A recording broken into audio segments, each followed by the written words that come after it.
Muy buenas noches para todos los amigos y los hermanos en Cristo Jesús. Discúlpeme que hubo un problema que resolver, un problema técnico, y estamos aquí para solucionarlo. Continuamos con lo que Dios nos está dando, que es la parte número 3 de la enseñanza de las Santas Escrituras. Dios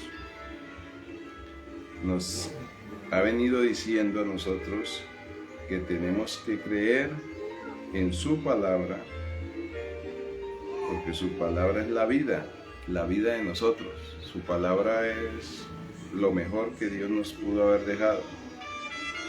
En el segundo libro de Tesalonicenses, capítulo 2, versículo 15, dice así la palabra del Señor. En el nombre de Jesucristo dice: así que, hermanos, estad firmes y retened la doctrina que habéis aprendido, sea por palabra o por carta nuestra, sea por palabra o por carta nuestra, o sea, carta de los apóstoles. Nosotros hemos venido anunciando que la palabra de Dios es una palabra infalible, es una palabra verdadera, es una palabra que Dios nos la regaló a nosotros para que nosotros la tuviésemos constantemente hasta el final. Pero Dios ha sido misericordioso con nosotros, que Dios ha querido que la memoricemos. ¿Para qué? Para poder hablar la palabra en los momentos especiales que la necesitamos. En 2 Tesalonicenses, bien claritico, dice el Señor que debemos acogernos a la doctrina que nos enseñaron los apóstoles, sea por palabra de ellos o por carta de ellos. El apóstol Pablo era un siervo de Dios muy fuerte aquí en la tierra. El apóstol Pablo era un militar romano, con ciudadanía romana. Y aparte de eso, instruido como fariseo, y aparte de eso, tenía un maestro que era muy buen maestro en el tiempo de él sobre la ley, que era Gamaliel. Dios en su misericordia lo llamó al ministerio de apóstol para enseñarle toda la palabra, prácticamente confirmar la palabra que le enseñó a los apóstoles, que fueron testigos de que Cristo vivió aquí en la tierra, y les confirmara la palabra a ellos. Por eso el apóstol Pablo, de los 27 libros que hay en el Nuevo Testamento, él escribe 14 libros, escribe el apóstol Pablo, de 27 libros, todos bien marcados de que él fue el que los escribió. Pero según Gálatas, dice la palabra de Dios en el capítulo 1 que el apóstol Pablo recibió el evangelio directamente de Dios. Dice la palabra que recibió el evangelio directamente del Señor. Entonces ahí es donde nosotros tenemos que enfatizar que Dios en su misericordia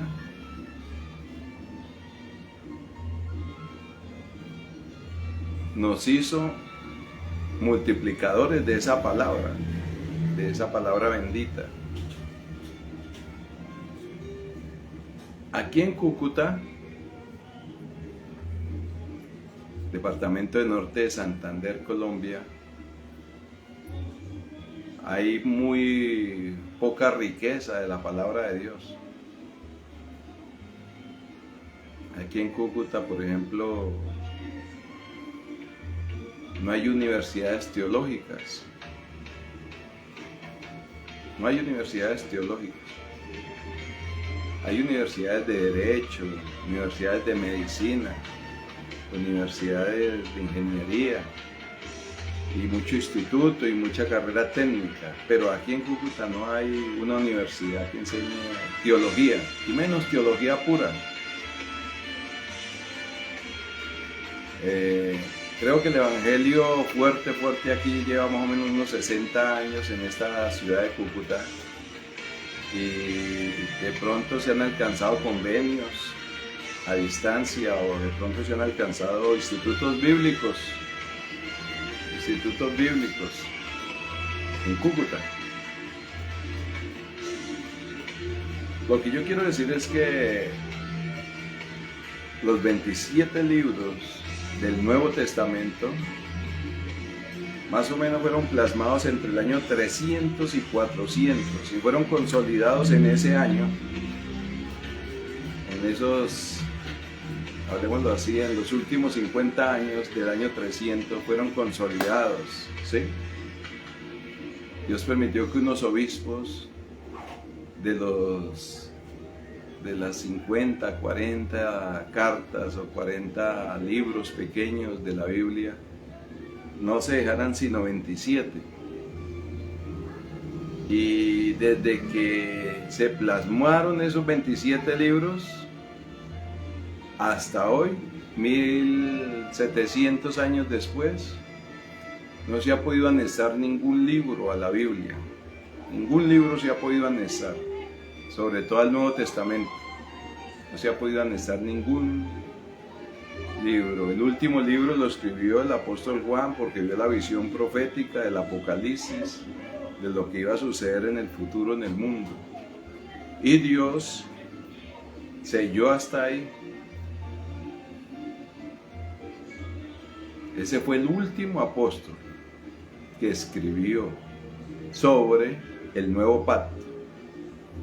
Y ahí no hay más libros inspirados, ungidos por Dios, que Dios haya metido dentro de los 27 libros del nuevo pacto.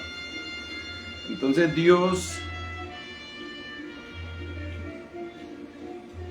cuando la iglesia estaba en ese auge con unos obispos fuertes, y hicieron las primeras traducciones, que la hicieron del griego y del latín al latín, y de los idiomas egipcios, ¿sí? El idioma latín viene más que todo de los romanos, ¿sí? Se formó entre los romanos, y los romanos adquirieron esos 27 libros como Nuevo Testamento, Nuevo Pacto, y permitieron que un varón llamado Jerónimo plasmara, escribiera, tradujera los 27 libros y llamaran la primera Biblia la Vulgata latina, la Vulgata, la Biblia del pueblo, las escrituras del pueblo, las santas escrituras del pueblo. Pero como dice la palabra, ¿no? La palabra fue sembrada junto al camino, la palabra del reino fue sembrada junto al camino. Y de una vez, la iglesia vieja y tradicional en el año 400 ya se retira de estos 27 libros. Y para ellos no fue suficiente estos 27 libros del Nuevo Testamento.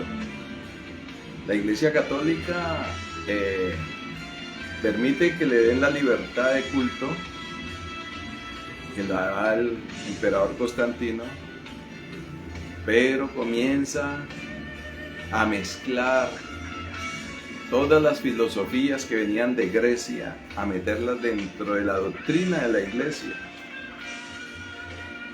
Es más, tanto que aprendieron a hablar más de los filósofos presocráticos, que hablaban sobre el aire, sobre el fuego, sobre el agua, y valoraron más estos filósofos presocráticos y después entraron en línea con los filósofos nuevos de esa época para ellos, que eran Sócrates, Platón y Aristóteles. Y en lugar de fundamentar a las personas con la santa palabra de Dios, la fundamentaron con la filosofía griega. Yo tuve un maestro, un profesor que sabía griego y latín. Bien. Un profesor muy educado, muy estudiado, muy intelectual. Él nos enseñaba lenguas y él nos enseñaba la historia de la iglesia. Él fue sacerdote y se retiró del sacerdocio católico y pasó a la iglesia evangélica para dar clases en la iglesia evangélica. Dictó clases en universidades. El profesor era tan buen profesor que le decía a uno: si usted me trae una palabra que esté en el diccionario Larousse y yo no la conteste como dice el diccionario, le pongo la máxima nota en este periodo. Y nosotros luchando por conseguirle una palabra que el profesor desconociera. Y toda palabra que le traíamos al profesor, él nos decía: esa palabra viene de la raíz griega o viene con raíz latina, y así, su definición es tal y tal y tal. Y ese profesor nos enseñaba a nosotros que la cultura griega fue tan poderosa con sus ídolos y sus leyendas y sus mitos, que se entró a la iglesia, se penetró en la iglesia y consumió, rellenó, rebasó la iglesia y apagó el espíritu de la palabra de Dios. Y apagó todo lo que traía la palabra de Dios, todo lo que traían las Santas Escrituras. Entonces ese periodo más o menos que duró 900.000 años, se le llamó en la historia el periodo del oscurantismo. Un periodo donde valía más la filosofía griega, la filosofía babilónica y la filosofía latina que las mismas Santas Escrituras. Dios tuvo misericordia en conservar las Santas Escrituras, y cuando ya llegó un periodo de tiempo más o menos, comenzaron a salir varios hombres y a sacar las Santas Escrituras y a explicarlas y a demostrar que lo que decía la Iglesia Católica era totalmente falso, que eran unas escrituras totalmente falsas. Pero llegó después un hombre llamado Martín Lutero, que venía de la escuela de los agustinianos, o sea, leía mucho a San Agustín, y se dio cuenta de muchas verdades y empezó a estudiar. Entonces contradijo todas las herejías de la Iglesia Católica, y en la iglesia de Wittenberg, en Alemania, estampó en la puerta 95 contradicciones contra la Iglesia Católica. Y él las plasmó en la puerta de Wittenberg. Y empezó la persecución por todo lado para poder acabar con Martín Lutero. Y Martín Lutero, en medio de su necesidad, siendo un sacerdote católico retirado, entonces se esconde, y para no quedar así a medias, agarra las escrituras del griego y agarra las escrituras del latín y las traspasa al alemán.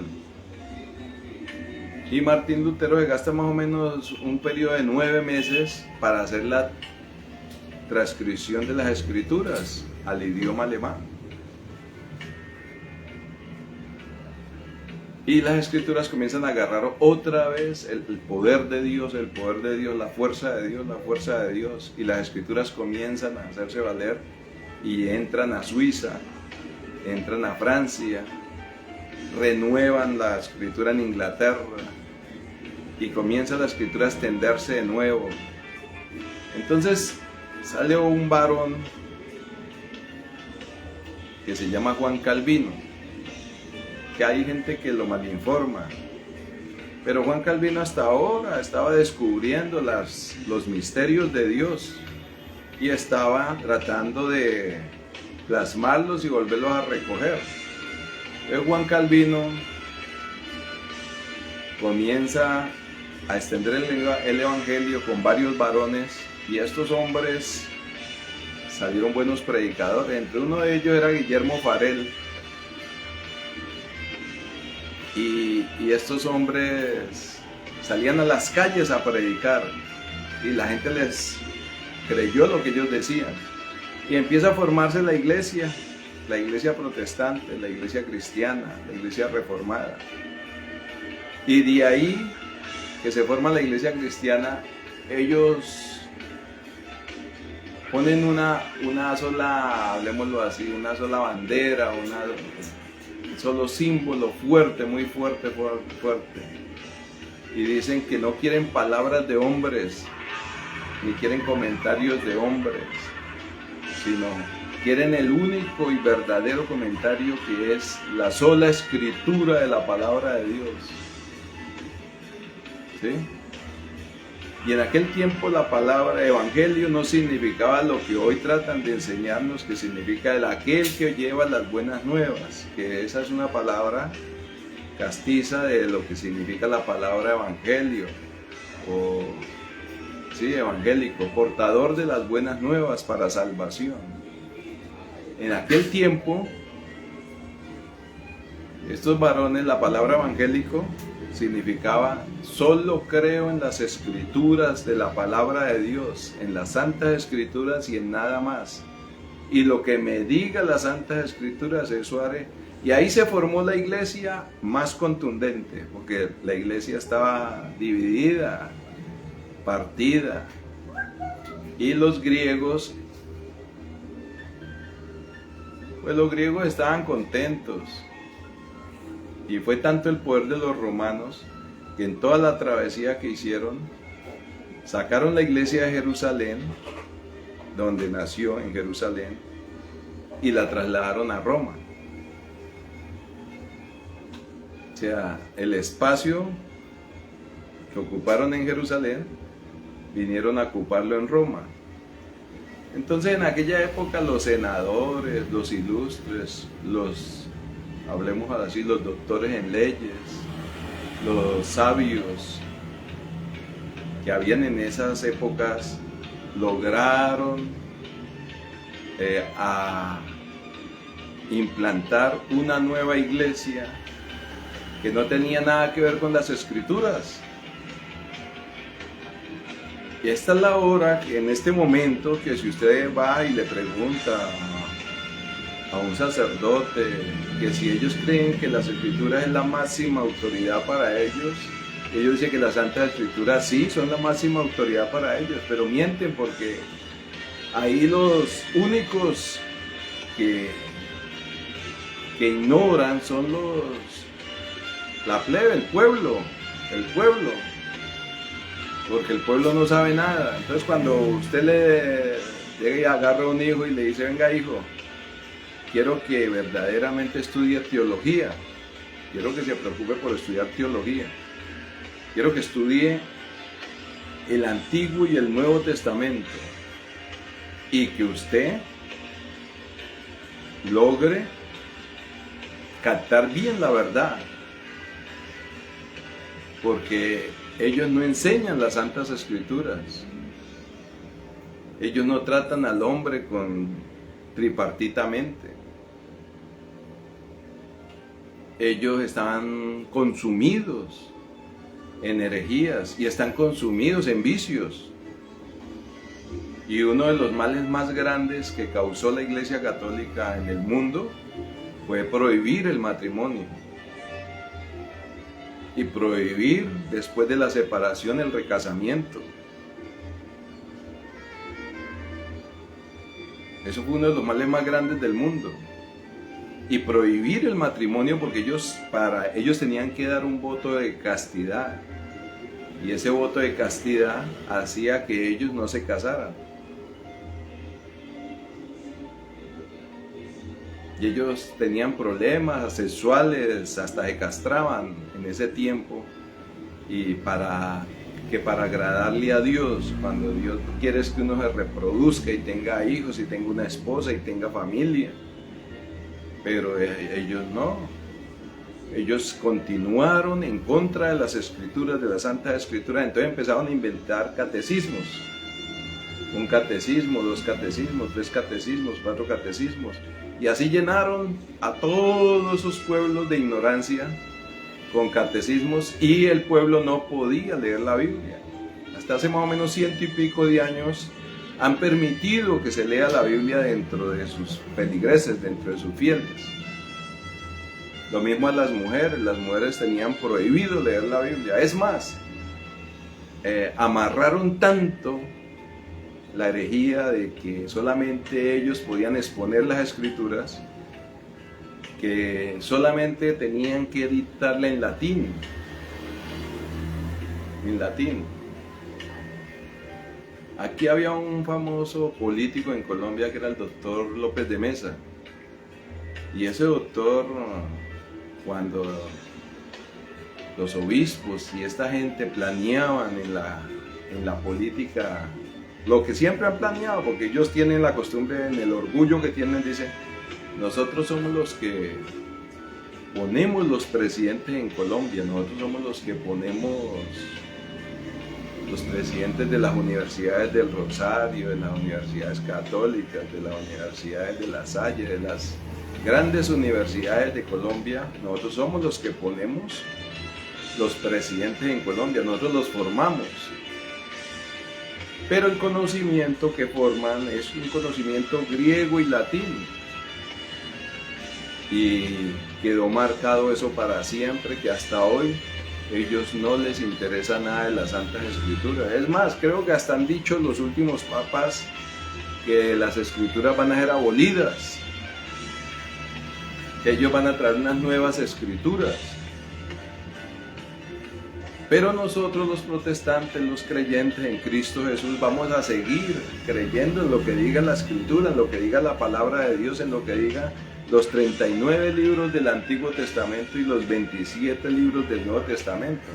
Ahí es donde se corrobora, o donde se aprueba, que verdaderamente el último apóstol fue Juan cuando escribió el Apocalipsis.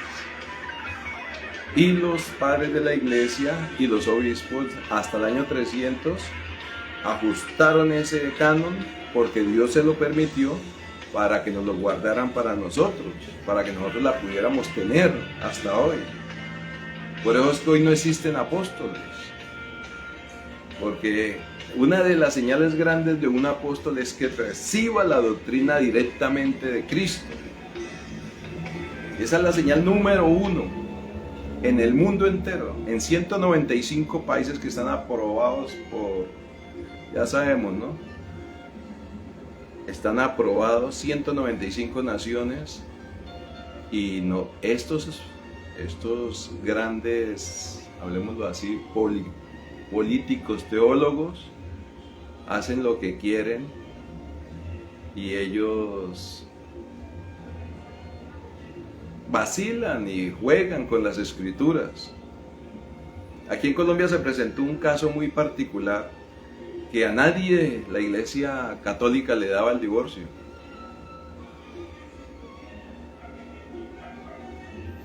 Pero el doctor, señor presidente, expresidente de Colombia, Turbay Ayala, se separa de la señora doña Nidia Quintero de Turbay, y allá en el Vaticano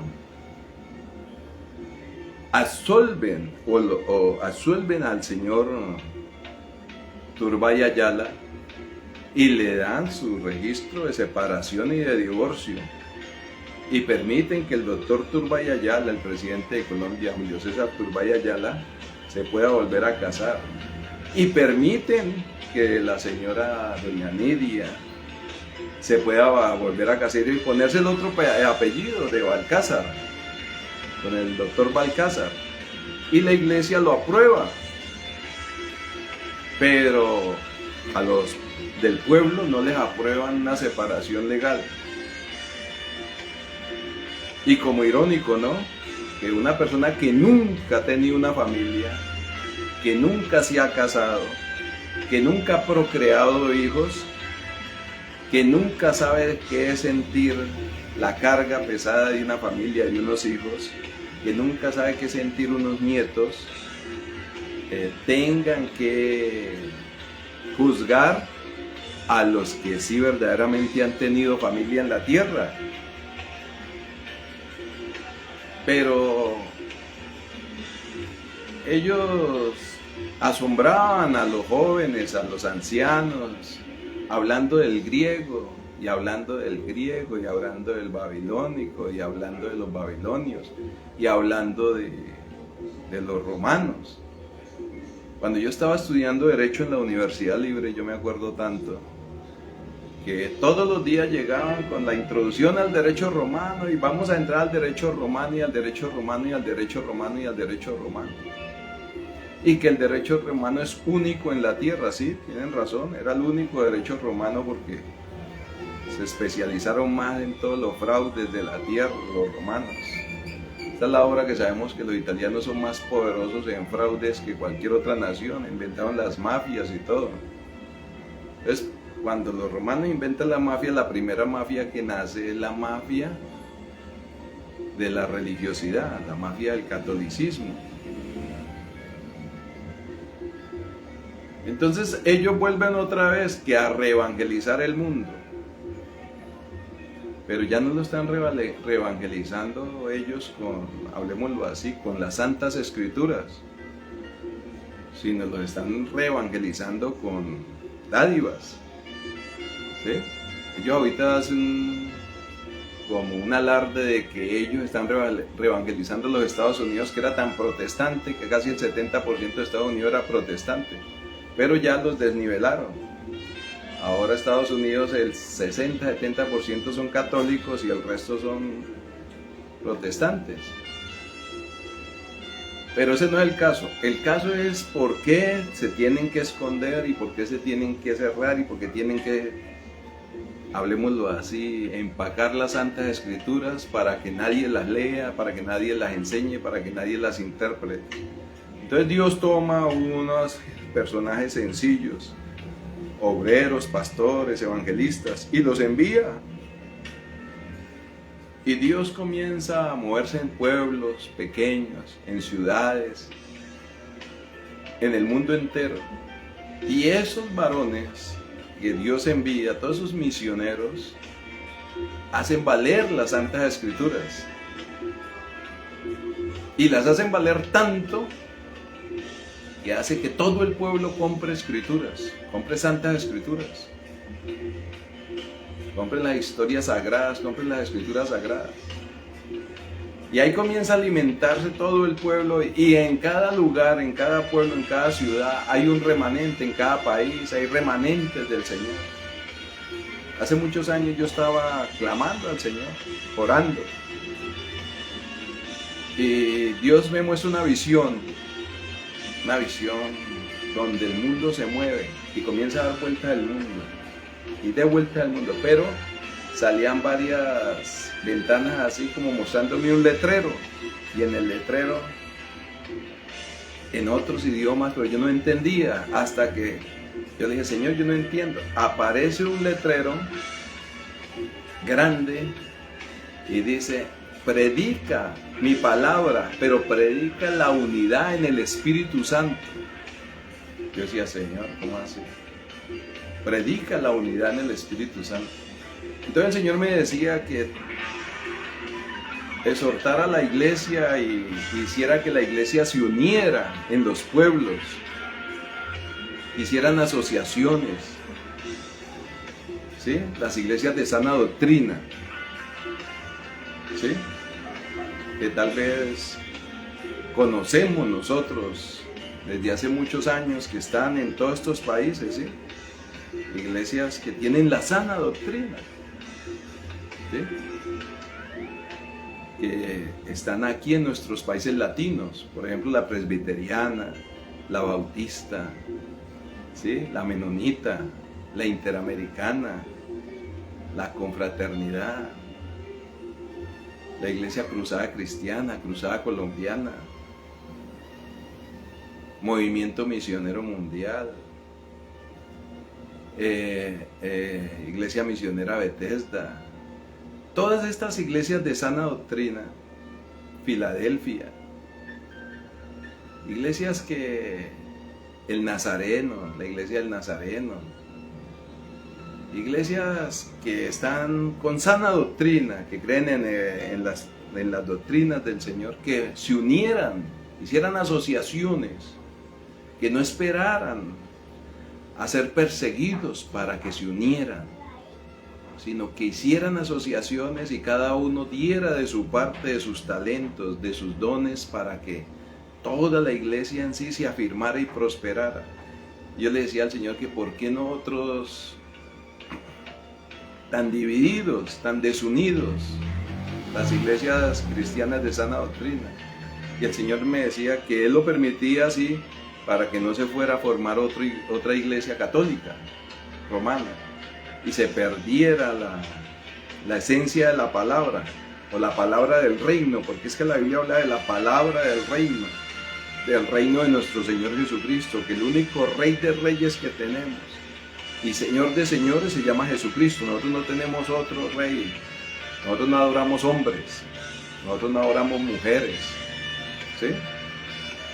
¿Sí? Por ahí hay una iglesia brasilera que resultó que una mujer que se dice que ella es Dios hombre y Dios mujer, y tiene muchos seguidores. Esas iglesias de falsa doctrina hay que arrancarlas y no hacer comunión con ellas. Por ejemplo, la iglesia de Sabelio, los Pentecostales Unidos. Por ejemplo, la iglesia Testigos de Jehová, que fue creada en los Estados Unidos. Por ejemplo, la iglesia de José Smith, que fue creada en los Estados Unidos. Los mormones, esas falsas doctrinas no pueden tener alianzas con las iglesias de sana doctrina. Por ejemplo, la iglesia de Elena G. de White no puede estar dentro de la sana doctrina. El mundo no sabe eso, nosotros sí sabemos un poquito de eso. Cada día que están saliendo nuevas sectas y nuevas religiones y nuevas iglesias, nosotros tenemos personal que está capacitado para discernir qué es una iglesia de sana doctrina y qué es una iglesia falsa. Entonces, en este momento deberíamos de estar haciendo asociaciones para que, asociación de ministros, asociación de iglesias regionales, asociación, en el sentido de la unidad en las santas escrituras, en la palabra de Dios. Y poco a poco unirnos plenamente, porque el día que nos toque partir de aquí, allá tenemos que encontrarnos. Y tenemos que encontrarnos con un corazón de amor y de unidad. Tenemos que estar unidos antes de que venga la persecución. ¿Sí? Porque cuando las iglesias en los llanos orientales de Colombia, fueron declaradas por el mono Ojoy como objetivo militar, y los pastores, que cada pastor era un objetivo militar de los grupos armados, eso murieron muchos pastores, ¿sí? Asesinados. ¿Por qué? Porque a veces falta respaldo, comunión entre los líderes. Y ahorita se puede presentar lo del Salvador, que se está presentando, que eso cuesta, que las pandillas de delincuentes se organicen y después no haya cómo sacarlas del país, ¿sí? No haya cómo responder por esos grupos de delincuentes, esos grupos armados delincuentes. Entonces, así nos pasa hoy en día nosotros. Hoy en día nosotros tenemos que estar unidos, como en el Espíritu de Dios, unidos. No alejarnos tanto de las otras iglesias, así esté a una cuadra, a 2 cuadras, no alejarnos tanto de las iglesias de sana doctrina. Tener comunión entre los pastores, respetando la historia y respetando el trabajo que cada uno hace. ¿Para qué? Para que mañana, cuando estemos preparados para la tribulación, o para que donde estemos preparados para la persecución que viene, que va a ser fuerte, todos estemos unidos, todos estemos unidos, y no tengamos que quejarnos de que abandonamos el hermano o el otro hermano que está en tal situación. No, todos mantenernos unidos aquí en este país, en Colombia, para que nosotros tengamos un frente hermoso, un frente lleno de la presencia de Dios y lleno de las Santas Escrituras. No critique al hermano porque carga la Biblia. No critique al hermano que porque la tiene en el celular. Todo eso es necesario. Si el hermano, yo le aconsejo a todo varón y he aconsejado a muchos pastores cuando no eran pastores, que siempre cargaran una concordancia bíblica completa y siempre cargaran un diccionario bíblico. Y la Biblia siempre debe portarse eso. Una Biblia, una concordancia bíblica y un diccionario bíblico por si no entiende las cosas. ¿Para qué? Para que se la enseñe, porque es que el más pequeño de la iglesia tiene que enseñarle a su familia quién es el Señor Jesucristo. Y si no enseña las Santas Escrituras en su casa, pues el hermano va a tener muchos problemas, demasiados problemas, porque el único que resuelve los problemas de la casa es la Biblia, las Santas Escrituras.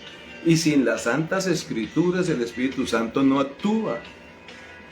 Porque es que ahí están las 33.000 promesas para el creyente. Acuérdese, hermanos, que nosotros tenemos un problema cuando vemos la promesa y la traemos a nuestro corazón y la multiplicamos. Cree en el Señor Jesucristo y serás salvo tú y tu casa. Y entonces hay luchas de 5 años, de 10 años, de 20 años, de 30 años, y la lucha en nuestro propio corazón, la duda y la incredulidad de que nuestros familiares se vayan a convertir a Cristo. Y pasan 10 años y nadie se convierte. Cada día mi hermano más lleno de vicios, de marihuana, lleno de Bavaria, lleno de águila, lleno de aguardiente antioqueño, lleno de muchas cosas que no tienen nada que ver con el Señor. Lleno de adulterio, fornicación, y nos quejamos de que este pastor está pasando por una crisis tremenda, y a veces tomamos la venganza tan terriblemente que vemos a ese pastor que está de pronto pasando una circunstancia difícil con un pecado, y nosotros lo que hacemos es enterrarlo, y una vez lo mandamos bien enterradito y nos alegramos. Yo me acuerdo una vez que estaba muriendo un pastor y él estaba muriendo de cáncer en el estómago, y otros pastores decían: uy, gracias a Dios que ya el Señor se lo lleva, eso tenía que ser así, tenía que pasar así, ya está listo, decían los varones, ¿sí? Ya está listo. Pero Dios tuvo misericordia, el hermano se hizo un tratamiento y comenzó a tratarse y se curó del cáncer de estómago. ¿Sí? Se curó y siguió predicando la palabra y está predicando todavía la palabra. Entonces Dios permite todo esto. Hace poquito, hace como un mes también sucedió aquí, un varón que llegaba y decía y hablaba mucho de Dios, pero no quería dejar la iglesia romana, la iglesia católica. Y el varón no quería dejarla y seguía con sus ídolos, que la Virgen María, que la Madre de Dios, que allí, que San Pablo, que San Pedro, que San Antonio, tal. Y el hombre seguía con todos esos ídolos, ¿sí? Y entonces llegó a la operación y lo operaron en la clínica y abrieron el corazón, en corazón abierto al hombre lo operaron y le limpiaron las arterias, las venas, y le pusieron un corazón que hoy en día le dice marcapasos, ¿sí? Le pusieron un aparatico, y el marcapasos pues respondió y el hombre sobrevivió. Pero no pasó mucho tiempo y el hombre le habían prohibido hacer fuerza, y el hombre dijo: no, voy a hacer esta cocinita, esta poltrona aquí, vamos a partir el bloque, vamos a cortarlo. Y con la cortadora empezó a partir el bloque, y lo sorprendió la cortadora, porque sin querer se dobló la cortadora, y la cortadora le cortó aquí esta parte del estómago y le trozó los cables que iban directo al corazón. Así es la muerte de sorpresiva para los que no hacen caso a Dios. Nosotros tenemos que hacerle caso al Señor. Una muerte de la palabra de Dios porque dejamos la Biblia por allá tirada, ya no la volvemos a utilizar. Preferimos estar en las cantinas, preferimos estar en los bares, preferimos estar en las discotecas, preferimos estar allí en los hoteles, las residencias, que volver a la palabra del Señor, que seguir en la palabra del Señor. Y incurrimos a veces en creerle más a los hombres que a la palabra de Dios. Y con todas esas promesas que hay para sacar al hijo de uno de rebeldías, hasta de todo lo que le ha plagado el internet en la mente y en el subconsciente y le ha grabado en la memoria a nuestros hijos mucha rebeldía. Como en los programas de Los Simpsons, esos programas de Condorito, esos programas de Pedro Picapiedra, que se ven como leves, como suaves, pero en el trasfondo tienen una enseñanza, como La Pantera Rosa, ¿sí? Son programas que al final, como dicen, ¿no? Matan. Pero las Santas Escrituras son el escudo de nosotros. Y tenemos que seguir leyéndolas y tenemos que seguir ampliando las Santas Escrituras y tenemos que seguirles creyendo. Así nos pongan aquí 7 iglesias apóstatas en nuestra cuadra. Tenemos que seguir firmes. Y con el instituto bíblico que nos dieron en la iglesia, seguir firmes con ese instituto bíblico. Y seguirlo multiplicando, invitando gente para que ingrese al instituto bíblico. Lo mismo el seminario bíblico, no va a sobrar. Lo mismo la universidad teológica, no va a sobrar. Algún día nosotros seremos capaces de tener unas obras misioneras grandes como las que tiene Inglaterra y los Estados Unidos, ¿sí? Inglaterra tiene más o menos 250 misiones firmes de las antiguas, potentes, que van al mundo entero a llevar la palabra. Estados Unidos, Inglaterra tiene un promedio de 60 millones de personas. Y Estados Unidos, que tiene casi 300 y pico de millones de personas, no tiene sino 200 misiones. Firmes. Y ha salido mucho predicador, buenos predicadores, buenos siervos. Pero al final parece que han querido desconocer las Santas Escrituras. Pero nosotros no somos de los que nos vamos a desconocer, no. La palabra de nosotros fue sembrada en buena tierra, porque la palabra del reino de Cristo fue sembrada en buena tierra, porque perseveraremos hasta el final. Hasta el final perseveraremos. Nosotros no nos vamos a quedar que venga el maligno y nos arrebate la palabra porque lo quiso hacer. O venga, como dice la Biblia, que no tenemos fundamento. Usted puede leer la Biblia, pero si no tiene fundamento,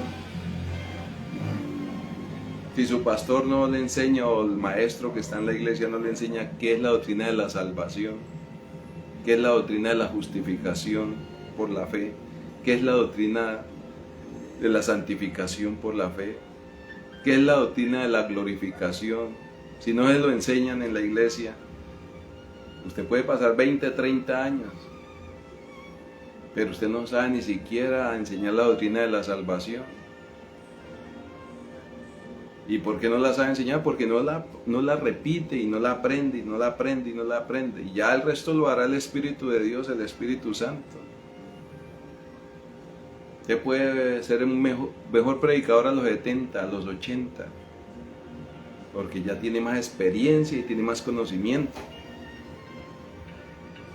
Entonces, la escritura se fue desarrollando así, y en este momento tenemos más ataque contra las escrituras, porque lo que hoy llamamos ecumenismo, que es la unión de varias sectas, herejías, quieren meter a la iglesia real en esas herejías, en esas sectas.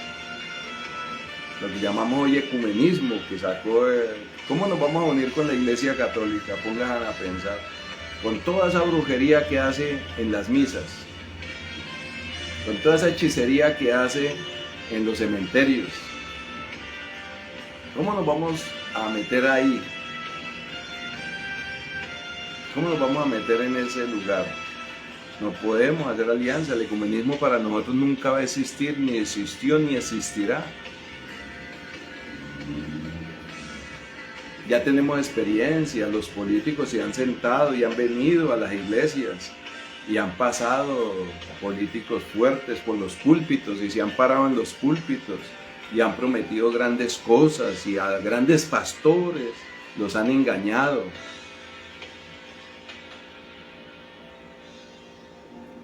No solamente con los que le dicen que le van a dar el cemento, las varillas y que le van a dar las tejas y que le van a dar el lote y que le van a dar no sé qué del presupuesto municipal o del presupuesto departamental o del presupuesto nacional o personalmente de ellos, que ellos van a inyectar plata para que la iglesia avance fuertemente. No. Ya han sido engañados y esos pastores han sido engañados y de pronto unos han aceptado que han sido engañados por los políticos, porque el Señor les advirtió: guárdense de la levadura de Herodes. El pastor mío, el propio, el que me enseñó, el que me bautizó, ¿sí? El pastor que me bautizó a mí, el pastor llegó a ser alcalde de mi pueblo, pero el pastor no se pudo sostener en el evangelio por tanto compromiso que adquirió con los políticos. Y Dios puso una enfermedad dura en él, dura, y él se arrepintió y duró 8 meses con esa enfermedad y el Señor se lo llevó. El Señor se lo llevó. Él se fue arrepentido, pero él hubiera hecho más si se hubiera quedado en la tierra para el Señor. Pero no pudo. ¿Por qué? Porque los políticos lo engañaron.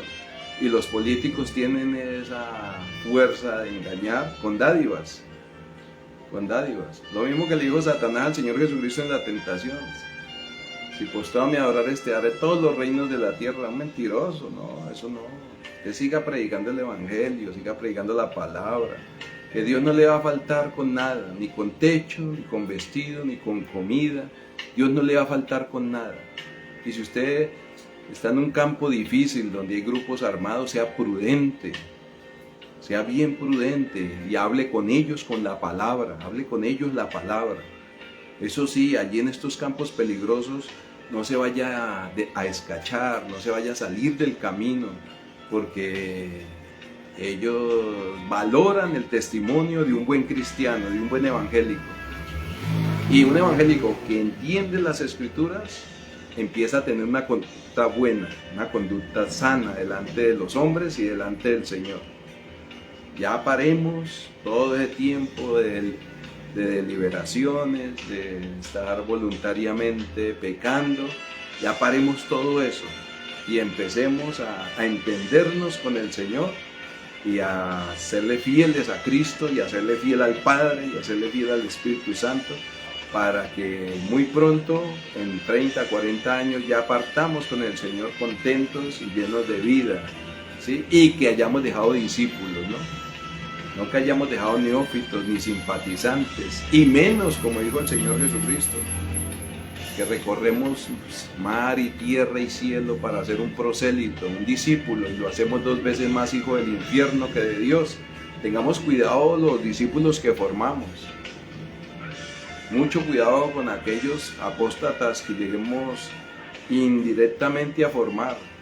Que Dios nos guarde y que formemos buenos hombres y buenas mujeres para el evangelio. Porque nos queda tiempo, estamos a tiempo. Y hay lugares en el mundo que no se puede predicar el evangelio. No se puede, está prohibido. Aquí todavía en Latinoamérica lo podemos hacer. Hermanos, continuamos. Y les doy gracias por esta noche y que mi Señor Jesucristo los bendiga a todos y acójase a las promesas de las Santas Escrituras para que le dé la buena batalla y someta bajo los pies de Cristo todo argumento y toda palabra que venga del maligno y toda palabra que venga del hombre, y se pare usted firme con el fundamento que es nuestro Señor Jesucristo. Siga leyendo la palabra y nútrase de la palabra, beba la palabra y gócese con la palabra. Dios me los bendiga y que pasen feliz noche.